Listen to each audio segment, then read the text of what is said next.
To begin, we must start by noting exactly what we mean by capitalism.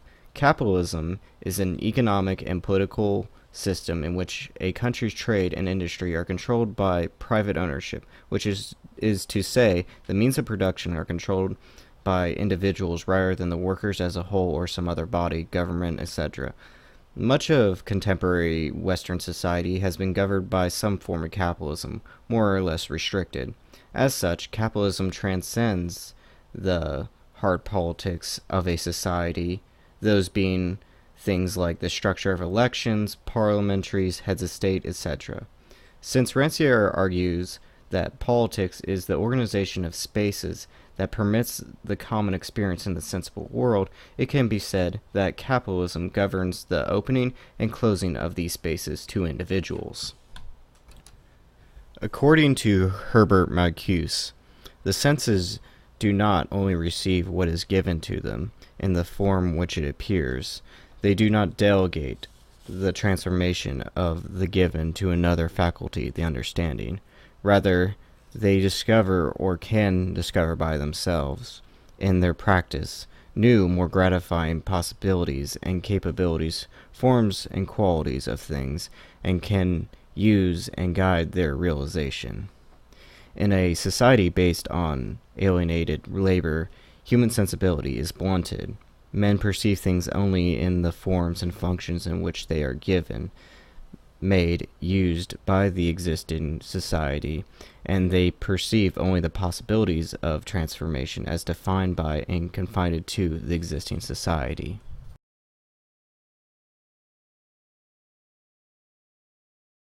I would like to begin, I'm sorry if some of you know this example of mine already, with Pokemon Go, the game. I think there we can see not only object A, but how it is useful for our everyday ideology. As you know, I'm sorry if I treat you like idiot now, Pokemon Go is a location-based augmented reality game, typically played on mobile phones. So players use the device's GPS and camera to capture, battle, and train virtual creatures, Pokemon, who appear on the screen as if they were in the same real-world location as the player. As players travel the real world, their avatar moves along the game's map. This augmented reality mode is what makes Pokemon Go different from other PC games. Instead of taking us out of the real world and drawing us into artificial virtual space, it combines the two. We look at reality and we interact with reality through the fantasy frame of the digital screen. And this frame supplements reality with virtual elements which sustain our desire to participate in the game, pushing us to look for them in a reality which, without this frame, would leave us indifferent. Sounds familiar, this simple description? Of course it does. What the technology of Pokemon Go externalizes is simply, I claim, the basic mechanism of ideology. At its most basic, ideology is the primordial version of augmented reality. Again, to simplify things to the utmost, did Hitler not offer the Germans in 1930s the fantasy frame of Nazi ideology, which made them see a specific Pokemon, the Jew, of course?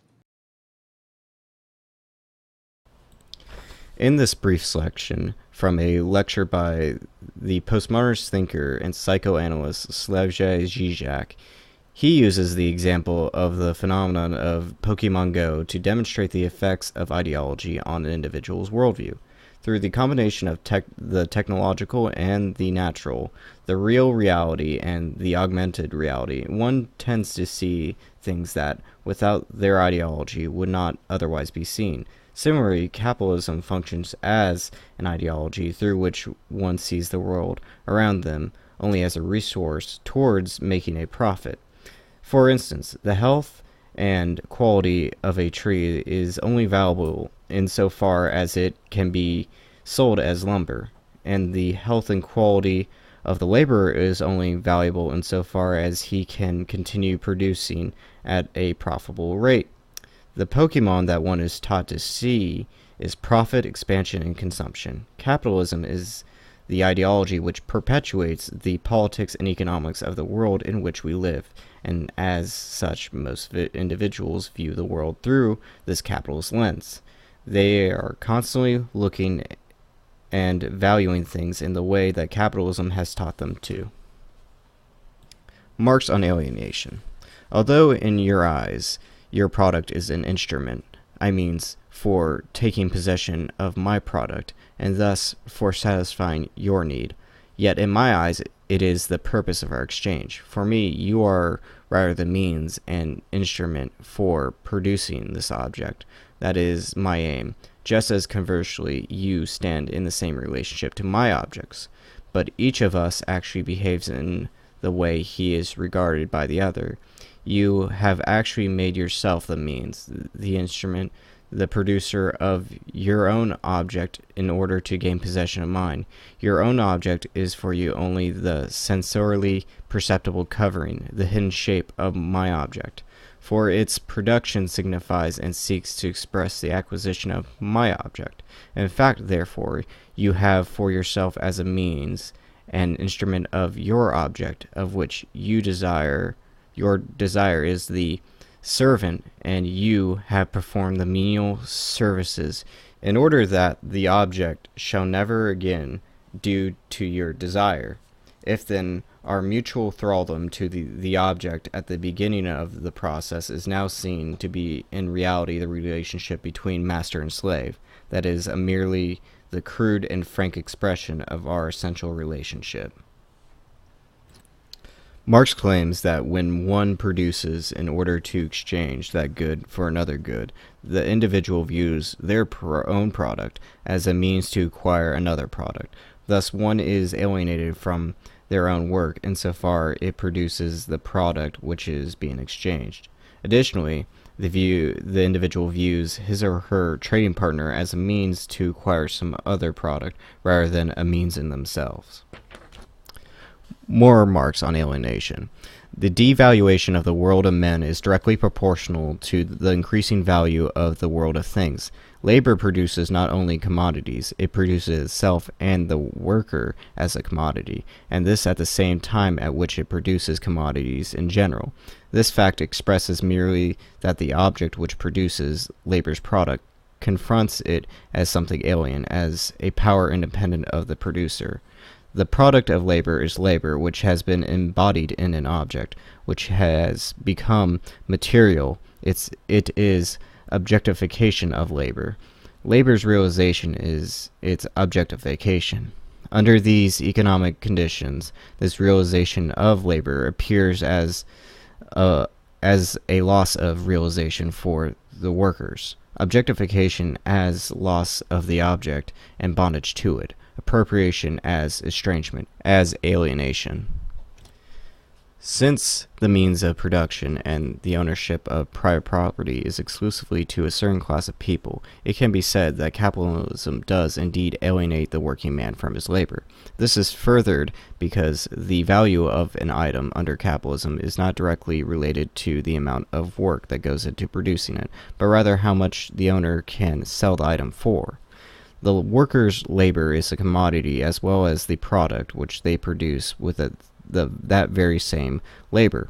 As a consequence thereof, the value that a laborer puts into creating something frequently is greater than the value one receives from purchasing or using that same item. However, since the contemporary working man has lived under capitalism his entire life, it has impressed this value judgment upon him.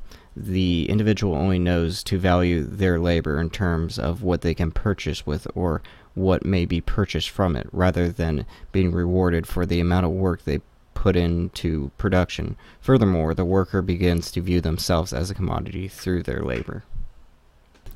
Rancière on the sensible. Art's radicality here, then, is the singular power of presence, of appearing and inscription, the power that tears experience from ordinariness. This can be interpreted in two ways. The first sees in the singular power of the work the founding of a being in common. The other way, by contrast, radicalizes the idea of the sublime, construing it as an irreducible gap between the idea and the sensible. Nevertheless, both positions are one in reasserting art's communitarian function, that of constructing a specific world space, a new form of dividing up the common world. The aesthetics of the sublime places art under the sign of an immemorial debt towards an absolute other. Here, Rancière claims that art can stimulate change in our sensible perception, which can free us from the day-to-day view of the world. Everyone views the world through the primary ideology of the society in which they inhabit, and art can free one's senses from this ideology. This can occur via the sublime, transcending our symbolic order, or via the arrangement of the work of art that leads one to reevaluate our relationship with the sensible. However, what results can reinforce some ideologies just as much as it can undermine ideologies. Technical reproduction can put the copy of the original into situations which would be out of reach for the original itself. With the different methods of technical reproduction of a work of art, its fitness for exhibition increased to such an extent that the quantitative shift between its two poles turned into a qualitative transformation of its nature. The mass is a matrix from which all traditional behavior toward works of art issues today in a new form. Quantity has been transmuted into quality. The greatly increased mass of participants has produced a change in the mode of participation. Capitalism has brought with it the capacity to reproduce things on a large scale via mechanization and the assembly line. Among the things which can be reproduced is art. However, in the case of art, by reproducing it on such a massive scale, one changes a fundamental piece of art's essence. Art is no longer restricted to nearly such a small audience as it once had, because capitalism and mass production has made it so that the average person may view and even possess a copy of any piece of artwork they wish. The value of art no longer lives necessarily in its uniqueness or singularity, but rather insofar as it may be bought and sold as a commodity. As such, art is a product to be consumed rather than something which may be experienced. And, in that consumption, the consumers are taught the values implicit in that artwork, among which is consumerism itself, a capitalist value.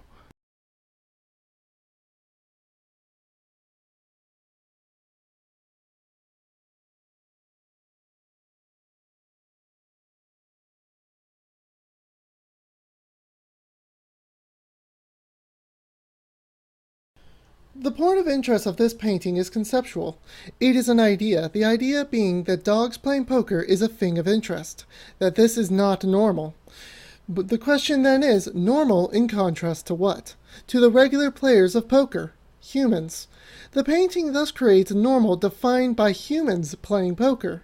There then exists conceptually a second painting of humans playing poker. It has no artifact to represent itself, but exists on the basis of this painting's own reference. It is a regular activity of humans to play poker, wagering money as pastime. Money is not the means to pastime, but is the pastime itself. The amusement central to the conceptual humans contrasted by these dogs is to exchange money and possibly property. Further, it is not a cooperative exchange. This is not a matter of trade where both parties benefit in some way. The game is competitive. Gain is made by the loss of another. Again, this is framed as the normal. Exploitation of others for personal gain is both normal and positive, enjoyable. Even the underhanded nature such endeavors naturally foster are framed with whimsy, not condemnation. See the dog passing another an ace. This painting is just one of a series of paintings depicting anthropomorphized dogs playing poker. The series was commissioned by Brown and Bigelow to advertise cigars. This image has been so reproduced and caricatured and referenced that it is reliably known in our culture, even if one cannot bring to mind the exact image of this painting. The origins as advertising have been largely obscured, but it never claims the aura of capital A art. It is so ubiquitous that to think of it as having anything to disclose does not occur to an individual. So now it has lost its original referent as an item of advertising, forgotten by mass culture, and lacks the aura of art to be considered. But its grounding in capitalist ideology remains, above suspicion and below critical consideration. So how does this pertain to Laura Palmer? Well, Laura lives in a society which is governed by capitalism, perhaps the one most governed by capitalism, American society. As such, she is constantly surrounded by advertisements and artwork, which teaches her the values of capitalism, those of consumerism, excess, profit. This is seen in the show through the constant droning of the television and the sales-based nature of her job at the perfume counter in the department store. When girls like Laura are invited to work at One-Eyed Jack's, they are given a small statuette of a unicorn, a piece of art, reproducible, and made for consumption just as they are being taught to be used at the casino and brothel. Through her work, both at the perfume counter and as a prostitute, Laura learns to view herself as a commodity, just like the perfume and services she sold. She is thus alienated from herself and the world around her, which led her not only to commoditize herself, but also those around her, for instance, when she makes Bobby sell cocaine as a means for her to acquire it. The idea of Laura as a commodity was introduced, reinforced, and perpetuated throughout her life at the hands of her father's abuse, only made worse through the capitalist system which encouraged her to don that idea of herself. Thus, capitalism has killed Laura Palmer by reducing her to a commodity, alienating her from herself, and making her cease to be the person, the individual subjectivity that we call Laura.